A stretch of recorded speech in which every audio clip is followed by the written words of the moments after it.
Good afternoon, my friends. I hope you're doing well.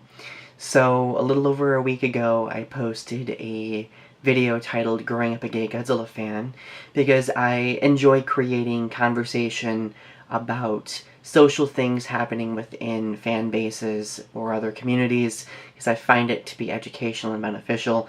And I knew in posting that video that I would probably get some negative lashback from some Godzilla fans because many of them believe that conversations related to social issues or identities really have no place in hobby circles or groups like that, and I beg to differ. I will talk about that as I go along here in this video. But one thing that I did discover, though, is that in the 15 years that I have been online participating in the Godzilla fandom, it has grown considerably, and I discovered that I have a lot more support than I realized, and it was very moving.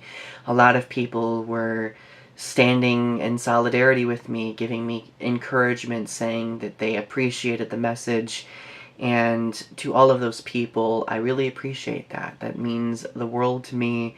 But at the end of the day, I'm 30 years old. I have fought my battles. I have gone through a lot of bullying, a lot of hate, harassment.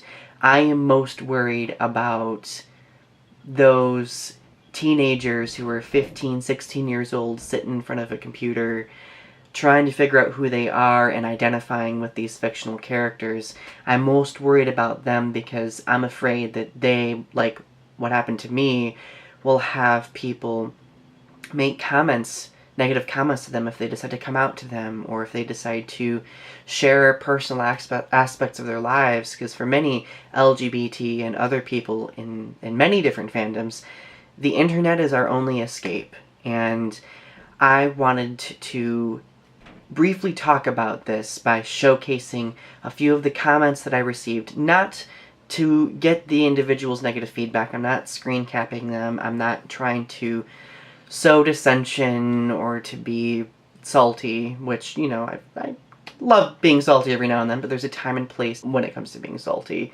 So I'm actually just going to focus on a few comments that I received, and I've kind of reworded them into questions because I want to use this moment not as a social justice warrior, but as a social justice educator, and to explain why it's important for people like myself and other people sharing my identity to be open with that when it comes to social groups like fandoms, so on and so forth. So one of the first comments that I expected to receive was a comment that basically suggested your sexual orientation is irrelevant / shouldn't matter when talking about Godzilla. So the question that came to my mind is, how am I going to explain why that matters to people? And the first question that I came up with is, well, why should it matter, right? It's a pretty basic question. So to answer that question, I would say that it matters because many LGBT feel like they are anomalous, or they feel like they are existing at the fringes of society, or they feel like they really aren't a part of anything. And I know I could relate to Godzilla a lot because Godzilla is very much an anomalous creature. He doesn't really belong to any species.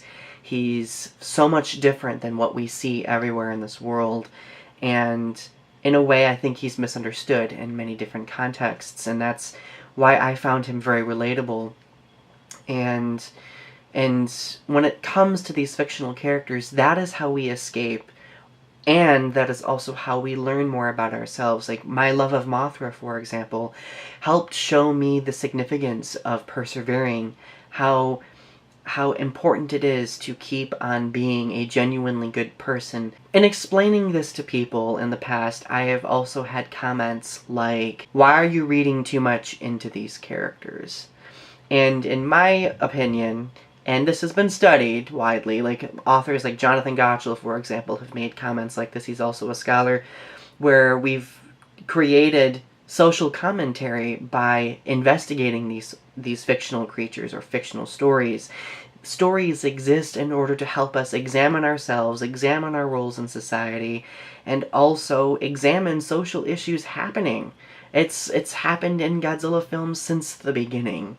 And I mean, I'll probably do future videos about that because I think that is extremely important to discuss. It's relevant to a lot of people like myself because we have found growth in these characters. I had another person comment saying, does everything have to be about your bedroom activities? That question concerns me because that suggests that people think that being LGBT only has to do with the actual act of sex, and it doesn't. It is an identity. People socially relate or connect with it because it helps define them, not only in the biological aspects when it comes to action, but also in expression and in interest, like personal interests. So there is more as an identity to being gay, for example, than just the actual act of sex. So, and that comment, like, I mean, it didn't really offend me because that's a comment that I get a lot. But it's also an example of individuals who really haven't, for example, may have had much exposure to LGBT people. One final comment that I typically get often is, this is just another example of social justice warrior rhetoric. Now, I can understand that because I do know and fully believe that being a social justice warrior can be extremely toxic. It's very toxic when people choose to talk about social issues but don't give a chance for a conversation to grow.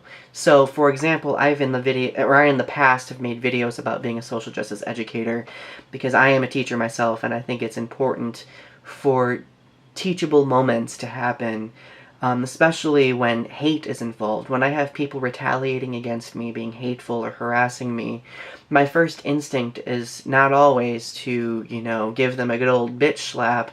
A lot of the time, my instinct, and I've had to train myself to do this, is to ask them questions. Why do you feel this way? Where did this hate come from? Where did this misinterpretation come from?